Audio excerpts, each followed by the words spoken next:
Mumbai underworld में जब हाजी मस्तान नाम का सूरज ढल रहा था, तब उसी वक्त मुंबई की तंग गलियों में एक पुलिस हेड कांस्टेबल का बेटा तूफान बनकर उभर रहा था। वो इतना बेखौफ और साहसी था कि महज 19 की उम्र में उसने न केवल हाजी मस्तान को लूटने की प्लानिंग की, बल्कि आगे चलकर करीम लाला की पठान गैंग से सीधी टक्कर लेकर मुंबई की सड़कों पर गैंग वॉर की आग भड़का दी। इस गैंग वॉर में करीम लाला की पठान गैंग ने उसके बड़े भाई को भी मार गिराया, लेकिन बड़े भाई की हत्या ने उसे और भी बेरहम बना दिया। इसके बाद उसने पठान गैंग के लोगों को चुन चुन कर मारा, यहाँ तक कि उसने अपने भाई की मौत के बदले में करीम लाला के भाई को भी मौत के घाट उतार दिया। धीरे धीरे उसके चर्चे पूरे अंडरवर्ल्ड में होने लगे और फिर उसने आतंक का ऐसा मंजर कायम किया कि उसके नाम से पूरी मुंबई कांपने लगी। स्मगलिंग, एक्सटॉर्शन, रियल एस्टेट और मैच फिक्सिंग के जरिए उसने करोड़ों कमाए। वो बॉलीवुड की फिल्मों में अपना ब्लैक मनी लगाता और बड़े बड़े प्रोड्यूसर्स और एक्टर्स से हफ्ता भी वसूलता। जो उसे पैसे पहुंचा देते उनकी जान वो बख्श देता और जो मना करते उनकी दिन दहाड़े हत्या कर दी जाती। लेकिन जब उसे लगने लगा कि वो पुलिस के हाथों पकड़ा जाएगा, तो वो इंडिया से भागकर पहले दुबई और फिर पाकिस्तान में जा बसा। लेकिन इंडिया से बाहर रहकर उसने जो किया वो सिर्फ क्राइम नहीं, आतंकवाद की परिभाषा बन गया। उसने 1993 मुंबई सीरियल ब्लास्ट जैसा खौफनाक आतंकी हमला करवाकर पूरे भारत को दहला दिया था। उसके क्राइम का साम्राज्य सिर्फ भारत तक ही सीमित नहीं रहा, बल्कि वो दुनिया भर के करीब 15 देशों में अपना नेटवर्क फैलाकर drug trafficking, extortion, arms smuggling और टेरर फंडिंग जैसे गुनाहों को अंजाम देता रहा। उसके खौफ का अंदाजा इस बात से लगाया जा सकता है कि यूनाइटेड नेशंस, इंडिया और अमेरिका ने उसे ग्लोबल टेररिस्ट घोषित किया हुआ है और उसके सर पर $25 मिलियन का इनाम है। फेमस मैगजीन फोर्ब्स ने उसे कभी वर्ल्ड्स 10 मोस्ट वांटेड की लिस्ट में तीसरे नंबर पर रखा था। ये कहानी है मुंबई अंडरवर्ल्ड के सबसे खूंखार डॉन दाऊद इब्राहिम कास्कर की, जिसने कभी पैसे की तंगी में पढ़ाई छोड़ी, छोटी मोटी चोरी से क्राइम की दुनिया में कदम रखा और फिर वो पूरे अंडरवर्ल्ड का बेताज बादशाह बन गया। Dreaded terrorist, drug lord, underworld don from Dongri, Dawood Ibrahim. The Supreme Court delivered its final verdict in the case, indicting Dawood Ibrahim, his brother Anis Ibrahim and Tiger Memon for being the archers who planned the deadly blast. Dawood Ibrahim is a don whose empire spreads not just across the subcontinent, but in several parts of the world. My main focus was on Dawood Ibrahim, the boss of the Mumbai organized crime syndicate, the D Company.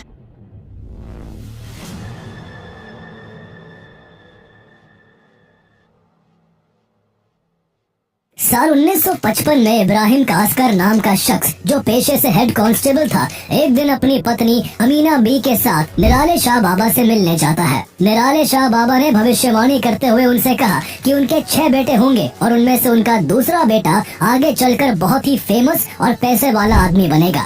इसके कुछ महीने बाद 26 दिसंबर 1955 को महाराष्ट्र के रत्नागिरी जिले में इब्राहिम कास्कर के घर उनके दूसरे बेटे का जन्म होता है, जिसका नाम दाऊद इब्राहिम कास्कर रखा जाता है। दाऊद के जन्म के बाद उसके पिता अपने परिवार के साथ मुंबई के डोंगरी इलाके में बस गए। उन दिनों मुंबई में अंडरवर्ल्ड के माफिया हाजी मस्तान, करीम लाला और वरदराजन मुदलियार की तूती बोलती थी। पुलिस हेड कांस्टेबल होने के बावजूद इब्राहिम कास्कर का इन अंडरवर्ल्ड डॉन से अच्छा रिश्ता था। करीम लाला से तो उनकी इतनी गहरी दोस्ती थी कि जब उसे दाऊद के जन्म की खबर मिली तो उसने इस खुशी में एक बड़ी दावत दी थी।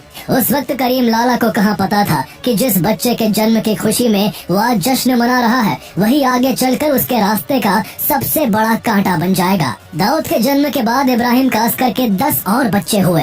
इतने बड़े परिवार का खर्च उठाना उनके लिए काफी मुश्किल था। इसके बावजूद इब्राहिम कास्कर ने दाऊद को अच्छी एजुकेशन देने की कोशिश की। दाऊद उनका दूसरा बेटा था और उन्हें निराले शाह बाबा की भविष्यवाणी पर भरोसा था कि एक दिन उनका ये बेटा बड़ा होकर कुछ बड़ा करेगा। इसलिए जहां उन्होंने अपने बाकी बेटों का एडमिशन म्युनिसिपैलिटी स्कूल्स में और बेटियों का दाखिला उर्दू मीडियम स्कूल्स में करवाया, वही दाऊद का एडमिशन मुंबई के एक प्रोमिनेंट इंग्लिश मीडियम स्कूल में करवाया गया ताकि उसे अच्छी से अच्छी एजुकेशन मिल सके।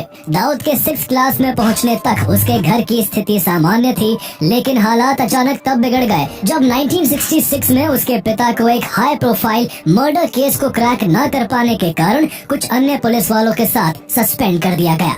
इस घटना के बाद दाऊद का परिवार फाइनेंशियल क्राइसिस से जूझने लगा। घर की इकोनॉमिक कंडीशन इतनी खराब हो गई कि कई बार भूखे रहने तक की नौबत आ गई। इस कठिन समय में दाऊद की पढ़ाई भी छूट गई। इस दौरान उसकी दोस्ती कुछ ऐसे लोकल लड़कों से हो गई जो चोरी और ठगी जैसे कामों से जुड़े हुए थे। उनके संपर्क में आने के बाद दाऊद भी धीरे धीरे उसी रास्ते पर चल पड़ा।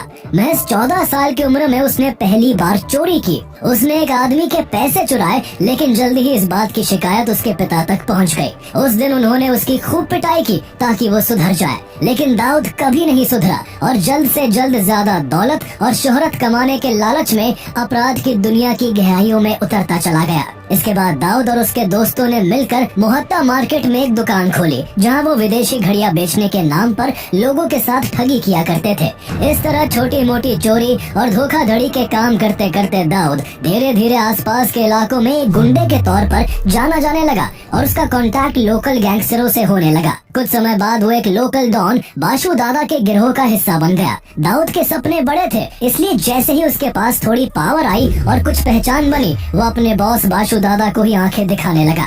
एक दिन किसी बात को लेकर बाशु दादा ने दाऊद के पिता और उसके बड़े भाई शब्बीर कासकर की खुलेआम इंसल्ट कर दी। ये बात दाऊद को इतनी चुभ गई कि उसने न केवल बाशु दादा को खुलेआम जान से मारने की कोशिश की, बल्कि उसने अपने दोस्तों की मदद से उसका पूरा साम्राज्य खत्म कर डाला। धीरे धीरे दाऊद गैंगस्टर्स की दुनिया में अपना कद बढ़ाता जा रहा था। 1970 के दशक में उसने कुछ वक्त के लिए हाजी मस्तान के लिए भी काम किया। हालांकि उसे हाजी मस्तान इस शहर पर राज करने का कभी भी सही हकदार नहीं लगा, क्योंकि इस मुकाम तक पहुंचने के लिए मस्तान ने खुद से कभी कोई वायलेंस का काम नहीं किया था।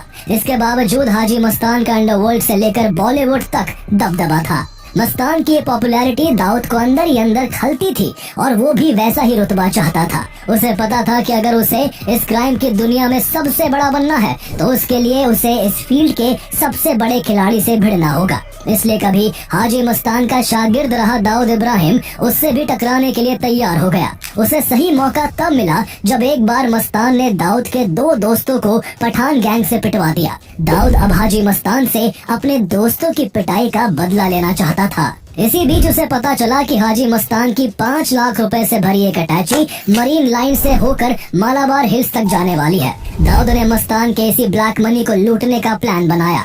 उस वक्त दाऊद की उम्र महज 19 साल की थी, फिर भी वो इतना बेखौफ था कि उसने रास्ते में गाड़ी रोककर उस अटैची को लूट लिया। लेकिन अभी वो इस धंधे में नया था, इसलिए उससे एक गलती हो गई। असल में वो पैसा हाजी मस्तान का नहीं बल्कि मेट्रोपॉलिटन कोऑपरेटिव बैंक का था। बैंक का पैसा लूटकर दाऊद ने पुलिस से सीधी टक्कर ले ली थी। जो पुलिस टीम इस केस की इन्वेस्टिगेशन कर रही थी उसमें उसके पिता इब्राहिम कासकर भी शामिल थे। इब्राहिम कासकर को जब पता चला कि इस रॉबरी का मास्टरमाइंड कोई और नहीं बल्कि उनका बेटा है, तो वो दाऊद की पुलिस वाली बेल्ट से पिटाई करते हुए उसे थाने ले गए और बड़े पुलिस अफसरों के सामने अपने बेटे के काले कारनामों के लिए माफी भी मांगी। चूँकि उसके पिता ने खुद उसका सरेंडर करवाया था, इसलिए वो कुछ ही दिनों में छूट गया। इतनी बेइज्जती और पिता की पिटाई के बाद भी दाऊद पर कोई असर नहीं पड़ा और बाहर निकलने के बाद उसने ऐसे ऐसे कारनामे किए कि अंडरवर्ल्ड की दुनिया में उसके नाम का डंका बजने लगा। 1970 के दशक के आखिरी सालों तक दाऊद और उसके भाई शब्बीर ने बाशु दादा के करीबी रहे खालिद पहलवान के साथ मिलकर अपना खुद का गैंग बना लिया, जो आगे चलकर डी कंपनी के नाम से मशहूर हुआ। इधर हाजी मस्तान ने अंडरवर्ल्ड छोड़कर पॉलिटिक्स ज्वाइन कर ली थी, जिससे दाऊद को स्मगलिंग, एक्सटॉर्शन, गोल्ड ट्रेड और रियल एस्टेट पर अपनी पकड़ मजबूत करने का मौका मिल गया। दाऊद की स्मगलिंग में बढ़ती पकड़ से करीम लाला काफी परेशान रहने लगा था, क्योंकि पहले इन धंधों पर पठान गैंग का कब्जा था और अब उसको अपने धंधे में भारी नुकसान उठाना पड़ रहा था। इससे जल्द ही दाऊद इब्राहिम और करीम लाला के बीच गैंग वॉर शुरू हो गई। मुंबई की सड़कों पर आए दिन गोलियां चलने लगी। दोनों गैंग्स के बीच बात इस कदर बिगड़ गई कि समझौता कराने के लिए हाजी मस्तान को बीच में आना पड़ा। कुछ दिनों तक दोनों गैंग शांत रहे, लेकिन कुछ समय बाद वो फिर से आपस में भिड़ गए। इसी बीच एक बार करीम लाला और उसके गुंडों ने दाऊद को पकड़ लिया और उसकी जमकर पिटाई की। ये वाकया दाऊद के लिए सिर्फ शारीरिक नहीं बल्कि मानसिक तौर पर भी एक ह्यूमिलिएशन था और इसी ने उसकी दुश्मनी को और ज्यादा पर्सनल बना दिया। अगले कुछ सालों तक डी कंपनी और पठान गैंग के बीच ये पावर स्ट्रगल जारी रहा। दोनों गैंग के लोग एक दूसरे के लोगों की जान लेते रहे, लेकिन साल 1981 आते आते दाऊद का गैंग पठानों पर भारी पड़ने लगा। करीम लाला से ये देखा नहीं गया और उसने उस समय के एक और उभरते डॉन मन्या सुरवे से हाथ मिला लिया और उसे दाऊद के बड़े भाई शब्बीर कास्कर को मारने का काम सौंप दिया। मन्या सुरवे और उसके गुंडों ने मौका लगते ही 12 फरवरी 1981 को शब्बीर कास्कर को मार गिराया। अपने भाई की हत्या की खबर से दाऊद इब्राहिम बुरी तरह बौखला गया। उसके लिए अब ये सिर्फ गैंग वॉर नहीं बल्कि पर्सनल रिवेंज बन चुका था। उसने बदला लेने की ठान ली और इस बार उसने पुलिस से हाथ मिला लिया। दाऊद ने पुलिस को मन्या सुरवे गैंग और पठान गैंग के मूवमेंट्स की लगातार इनसाइड इन्फॉर्मेशन देनी शुरू कर दी। उसकी सटीक मुखबिरी के चलते पुलिस ने एक एक करके मन्या सुरवे के लोगों को या तो अरेस्ट कर लिया या एनकाउंटर में खत्म कर दिया। उसके कई लोग तो डर के मारे दाऊद के साथ जुड़ गए। इसी के साथ मन्या सुरवे साल 1982 में एक पुलिस एनकाउंटर में मारा गया, लेकिन दाऊद का भी करीम लाला से हिसाब बाकी था। वो अपने भाई की मौत का बदला करीम लाला के भाई की मौत से लेना चाहता था। इसी बीच करीम लाला के भतीजे समद खान ने किसी बात पर दाऊद के भाई नूरा को पीट दिया था। दाऊद को यह बर्दाश्त नहीं हुआ और 4 अक्टूबर 1984 को समद खान जैसे ही अपनी एक माशूका शिल्पा से मिलकर उसके फ्लैट से लौटा, दाऊद इब्राहिम, अली अंटुले, छोटा राजन और अब्दुल हमीद ने उसके शरीर पर 19 गोलियां दागकर उसकी जान ले ली। दाऊद यही नहीं रुका और उसने आखिरकार 1986 में करीम लाला के भाई अब्दुल रहीम खान को भी बेरहमी से मरवाकर अपना बदला पूरा कर लिया। इस तरह धीरे धीरे दाऊद ने अपने सारे राइवल गैंग्स को एक एक करके या तो खत्म कर दिया या बहुत कमजोर कर दिया और अंडरवर्ल्ड पर अपना कब्जा जमा लिया। इससे दाऊद का मुंबई, गुजरात और दमन में electronic goods, drug trafficking, silver और गोल्ड जैसे कई कीमती सामानों की स्मगलिंग पर कब्जा हो गया और वो इस नेटवर्क से करोड़ों की कमाई करने लगा। इसी बीच साल 1986 में दाऊद इब्राहिम ने मुंबई की ही एक लड़की जुबीना जरीन उर्फ महजबीन से शादी कर ली। दाऊद इब्राहिम का क्रिकेट से भी गहरा लगाव था। वो केवल क्रिकेट देखने का शौकीन नहीं था बल्कि क्रिकेट सट्टेबाजी और मैच फिक्सिंग जैसे अवैध कारोबारों पर भी उसकी पकड़ मजबूत थी। वो मैच के दौरान अक्सर वीआईपी स्टैंड में देखा जाता था। साल 1986 में शारजाह में भारत और पाकिस्तान के बीच फाइनल मैच होना था। मैच से पहले दाऊद इब्राहिम भारतीय अभिनेता महमूद के साथ भारतीय ड्रेसिंग रूम तक पहुंच गया। उसने भारतीय खिलाड़ियों के सामने खुद को एक बिजनेसमैन के रूप में पेश करते हुए उनसे कहा कि अगर इंडिया ये फाइनल जीतता है तो वो हर खिलाड़ी को एक एक टोयोटा कोरोला गिफ्ट करेगा। उस समय भारतीय कप्तान कपिल देव प्रेस कॉन्फ्रेंस के लिए बाहर गए हुए थे, लेकिन जैसे ही वो ड्रेसिंग रूम वापस लौटे तो उन्होंने गुस्से में कहा, ये आदमी कौन है, इसे अभी यहाँ से बाहर निकालो। मजबूरन दाऊद इब्राहिम को मुंह लटकाए ड्रेसिंग रूम से बाहर निकलना पड़ा। बाद में ये वाकया क्रिकेट इतिहास में शारजाह ड्रेसिंग रूम स्कैंडल के नाम से काफी चर्चा में रहा। इस दौरान दाऊद का धीरे धीरे बॉलीवुड में भी दबदबा हो गया था। बॉलीवुड के बड़े बड़े एक्टर्स और डायरेक्टर्स अंडरवर्ल्ड के डर के साए में जीते थे। दाऊद बड़े प्रोडक्शन हाउस में पैसे लगाता और बदले में अपने पसंदीदा एक्टर या एक्ट्रेस को कास्ट करवाता। वो अपना खौफ दिखाने के लिए कई फिल्म मेकर्स और फिल्मी सितारों से हफ्ता भी वसूला करता था। जो पैसे नहीं देता दाऊद उसको या तो मरवा देता या फिर उसे खौफ के साए में जीने को मजबूर कर देता। इस दौरान दाऊद इब्राहिम का नाम कई बॉलीवुड हसीनाओं के साथ भी जुड़ा और उसके इश्क के किस्से भी खूब मशहूर हुए। साल 1985 में जब राज कपूर ने अपनी फिल्म राम तेरी गंगा मैली में नीली आंखों वाली मंदाकिनी को लॉन्च किया तो देश भर में उस नई हीरोइन की चर्चा होने लगी। दाऊद भी मंदाकिनी पर फिदा था और उस दौरान कई रिपोर्ट्स में दाऊद और मंदाकिनी के बीच अफेयर होने के दावे भी किए गए, लेकिन उस वक्त बात दब गई। लेकिन कुछ सालों बाद दुबई के एक स्टेडियम से दोनों की साथ वाली कुछ तस्वीरें मीडिया के सामने आई। तस्वीरों में दोनों एक साथ मैच देखते हुए बेहद करीब नजर आ रहे थे। इसके बाद मंदाकिनी दाऊद की गर्लफ्रेंड कहा जाने लगा था। साल 1986 में जब दाऊद अंडरवर्ल्ड की दुनिया में शिखर पर पहुंच चुका था, उसी दौरान उस पर पुलिस का शिकंजा भी कसा जाने लगा। पुलिस कमिश्नर टीएस सोमन ने दाऊद को पकड़ने के लिए फौरी वारंट जारी किया और दाऊद पर नकेल कसने के लिए पुलिस को खुली छूट दे दी। दाऊद के ऊपर मर्डर, एक्सटॉर्शन और स्मगलिंग समेत कई चार्जेस थे। वो भी समझ चुका था कि अब मुंबई में रह पाना उसके लिए मुश्किल है, इसलिए उसने अपने परिवार और कुछ करीबियों के साथ भारत छोड़ने का फैसला किया। किया। एक रात क्राइम ब्रांच की टीम ने दाऊद को पकड़ने के लिए डी कंपनी के हेडक्वार्टर पर छापा मारा, लेकिन तब तक देर हो चुकी थी। पुलिस डिपार्टमेंट के अंदर से की गई मुखबरी के चलते दाऊद इब्राहिम उस समय तक भारत छोड़कर दुबई भाग निकला था। इसके बाद दाऊद इब्राहिम दुबई से ही अपने गुर्गों के जरिए मुंबई को कंट्रोल करने लगा।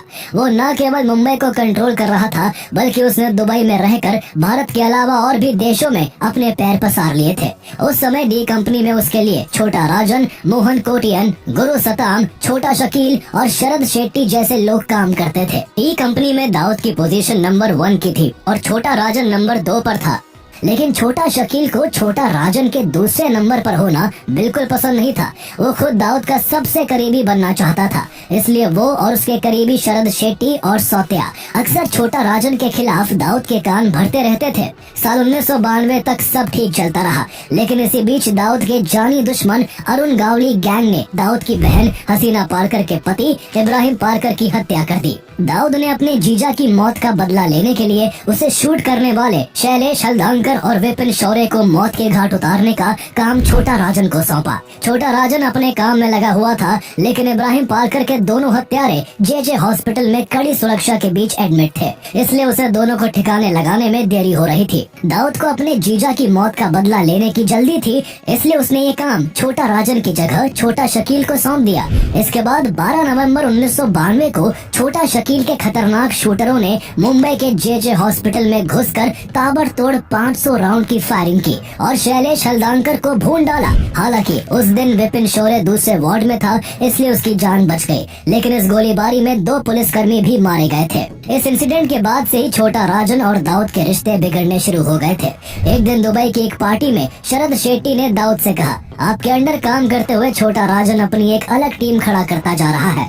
कहीं एक दिन ऐसा ना हो कि यही आपके लिए खतरा बन जाए। इसके बाद बात यहाँ तक पहुँच गई कि दाऊद इब्राहिम अपने राइट हैंड छोटा राजन को डी कंपनी की इम्पोर्टेंट प्लानिंग से भी दूर रखने लगा। उसी दौरान 6 दिसंबर 1992 को कार सेवकों की भीड़ ने अयोध्या में स्थित सालों से विवादित रही बाबरी मस्जिद को गिरा दिया। इसके बाद पूरे देश में तनाव और हिंसा का माहौल बन गया। जगह जगह दंगे भड़क उठे और मुंबई भी इस वायलेंस से नहीं बच सकी। टाइगर मेमन, मोहम्मद दोसा और दाऊद इब्राहिम इसका बदला लेना चाहते थे, इसलिए उन्होंने साथ मिलकर मुंबई को दहलाने की प्लानिंग रचनी शुरू कर दी। दूसरी तरफ पाकिस्तान की खुफिया एजेंसी ISI भी भारत को चोट पहुँचाना चाहती थी, इसलिए उसने इस मौके का फायदा उठाते हुए अपने प्लान में दाऊद इब्राहिम, उसके भाई अनीस इब्राहिम, मोहम्मद दोसा और टाइगर मेमन को शामिल कर लिया। हालांकि दाऊद ने अपने दाहिने हाथ रहे छोटा राजन को इस आतंकी हमले की पूरी प्लानिंग से दूर रखा था। इसके बाद जनवरी 1993 में ISI ने पाकिस्तान से RDX, राइफल्स और ग्रेनेड के कुछ कंसाइनमेंट गुजरात भेजे, जिन्हें दाऊद इब्राहिम का सबसे भरोसेमंद आदमी अबू सलीम मुंबई तक पहुंचा रहा था। इसके बाद 12 मार्च 1993 की दोपहर महज 2 घंटे 10 मिनट के अंदर मुंबई 12 जोरदार धमाकों से दहल उठा। इन धमाकों में करीब 257 लोगों की मौत हुई और 700 से ज्यादा लोग गंभीर रूप से घायल हो गए। ये भारत में अब तक का सबसे खतरनाक और भयानक आतंकी हमला था, जिसमें दाऊद इब्राहिम की एक बड़ी भूमिका थी। बाद में इसमें शामिल कई लोगों को गिरफ्तार भी किया गया, लेकिन दाऊद इब्राहिम हाथ नहीं आ सका। वो इस हमले के बाद दुबई से भागकर पाकिस्तान में जा छुपा, जहां पाकिस्तान ने उसे पूरी सुरक्षा दी।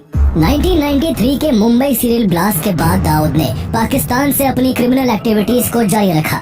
पुलिस की सख्त निगरानी के बावजूद उसने अपने गुर्गों के जरिए मुंबई में अपना खौफ बरकरार रखा। बॉलीवुड में भी उसका डर जस का तस बना हुआ था। ना तो उसकी गुंडागर्दी कम हुई और न ही उसके अफेयर्स के किस्सों पर लगाम लगा। एक्ट्रेस मंदाकिनी के बाद दाऊद इब्राहिम का नाम अनीता अयूब, जैस्मिन धुन्ना और महवीश हयात जैसी एक्ट्रेसेस से भी जुड़ा। दाऊद पाकिस्तानी एक्ट्रेस अनीता अयूब के लिए तो इस कदर दीवाना था कि जब फिल्म मेकर जावेद सिद्दीकी ने दाऊद के कहने पर अनीता अयूब को अपनी फिल्म में कास्ट नहीं किया, तो उसके गुंडों ने साल 1995 में जावेद सिद्दीकी की हत्या कर दी। इसके अलावा साल 1997 में मशहूर म्यूजिक प्रोड्यूसर और टी सीरीज के फाउंडर गुलशन कुमार की हत्या भी दाऊद के ही आदमी अबू सलीम ने करवाई थी। अबू सलीम गुलशन कुमार से हर महीने 5 लाख रुपए की एक्सटॉर्शन की मांग कर रहा था, लेकिन गुलशन कुमार ने धमकियों के बावजूद पैसा देने से मना कर दिया था। उनका कहना था कि इससे अच्छा वो ये पैसे माता वैष्णो देवी के भंडारे में दान कर देंगे। इंडिया से बाहर रहकर दाऊद का बॉलीवुड फिल्मों को फंड करना भी जारी रहा। साल 2001 में आई फिल्म चोरी चोरी चुपके चुपके की फंडिंग को लेकर भी आरोप लगे थे कि इसे दाऊद इब्राहिम के गुर्गे छोटा शकील ने फाइनेंस किया है। पुलिस की जांच में इस फिल्म के प्रोड्यूसर नजीम रिजवी और फाइनेंसर भरत शाह के अंडरवर्ल्ड कनेक्शन सामने आए और दिसंबर 2000 में फिल्म रिलीज होने से पहले ही दोनों को अरेस्ट करके जेल भेज दिया गया। इस दौरान बॉलीवुड सेलिब्रिटीज का दाऊद से कनेक्शन एक खुली बात थी। 1993 के मुंबई बम धमाकों के बाद संजय दत्त पर दाऊद के गुर्गों से हथियार लेने और उन्हें अपने घर में रखने का आरोप लगा था, जिसके लिए उन्हें टाडा के तहत जेल भी जाना पड़ा था। अनिल कपूर भी भारत पाकिस्तान के क्रिकेट मैच के दौरान दाऊद इब्राहिम के साथ देखे गए थे। वहीं सलमान खान को दाऊद के भाई के साथ एक इवेंट में देखा गया था। अभिनेता ऋषि कपूर ने अपनी ऑटोबायोग्राफी में खुलासा किया कि उन्होंने दाऊद से 2 बार मुलाकात की थी। इसके अलावा दाऊद के एक इवेंट में गोविंदा, अनु मलिक, जैकी श्रॉफ, कुमार सानू और रंजीत जैसे कई बॉलीवुड सितारों की मौजूदगी थी। अनु मलिक ने तो दाऊद के लिए एक डेडिकेटेड गाना भी बनाया था। इस बीच दाऊद और उसके राइट हैंड छोटा राजन के बीच दरार बढ़ती जा रही थी। मुंबई सीरियल ब्लास्ट के प्लानिंग से छोटा राजन को दूर रखा गया था, इसलिए वो खुद को ठगा हुआ महसूस कर रहा था। डी कंपनी में अब उससे ऊंचा रुतबा छोटा शकील का हो गया था, इसलिए छोटा राजन ने दाऊद से दोस्ती तोड़ते हुए उसकी गैंग को छोड़ दिया। इसके बाद छोटा राजन और दाऊद एक दूसरे की जान के दुश्मन बन गए। साल 1994 में दाऊद ने छोटा राजन को मारने की प्लानिंग की, लेकिन जब तक दाऊद के आदमी उस तक पहुंच पाते वो दुबई से भाग चुका था। साल 2000 में दाऊद को खबर मिली कि छोटा राजन बैंकॉक में छिपा है। उसे खत्म करने के लिए दाऊद के खासम खास छोटा शकील ने अपने गुर्गो मुन्ना झिंगाड़ा को भेजा।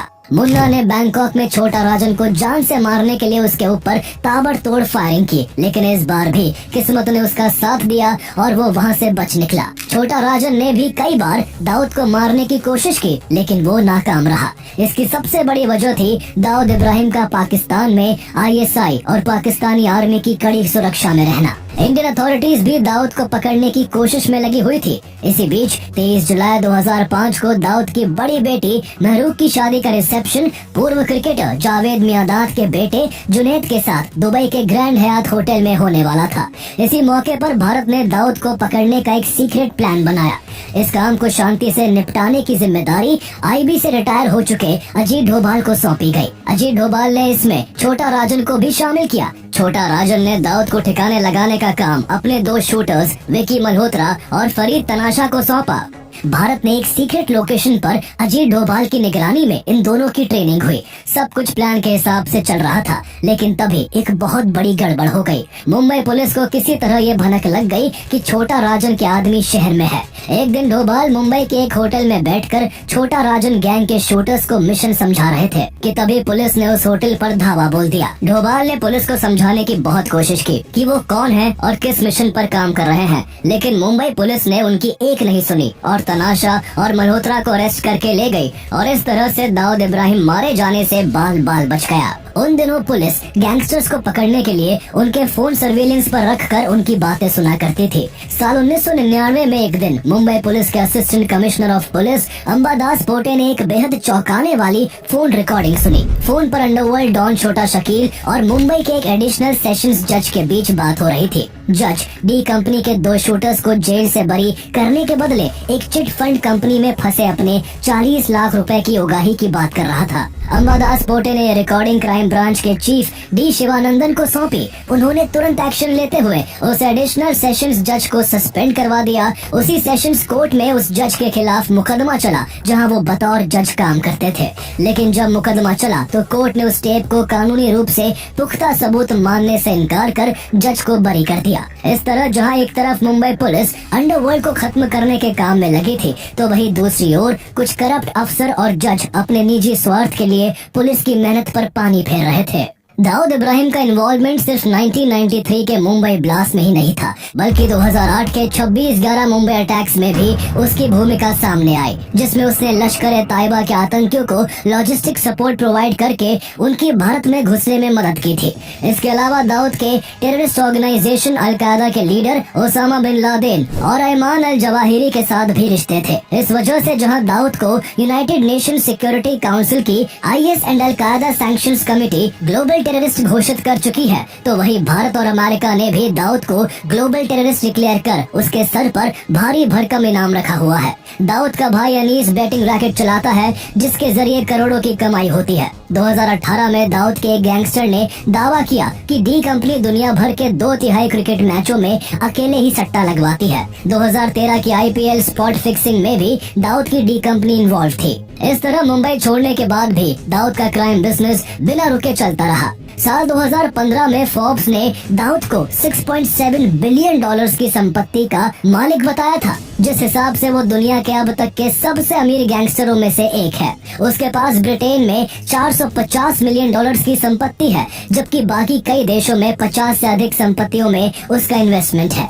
भारत में उस पर नकेल कसे जाने के बावजूद एक रिपोर्ट के मुताबिक आज भी उसकी कमाई का 40% हिस्सा भारत से ही आता है। नवंबर 2017 में इंडियन गवर्नमेंट ने रौनक अफरोज रेस्टोरेंट सहित दाऊद की 3 प्रॉपर्टीज और साल 2020 में उसकी 6 प्रॉपर्टीज को बेच दिया था।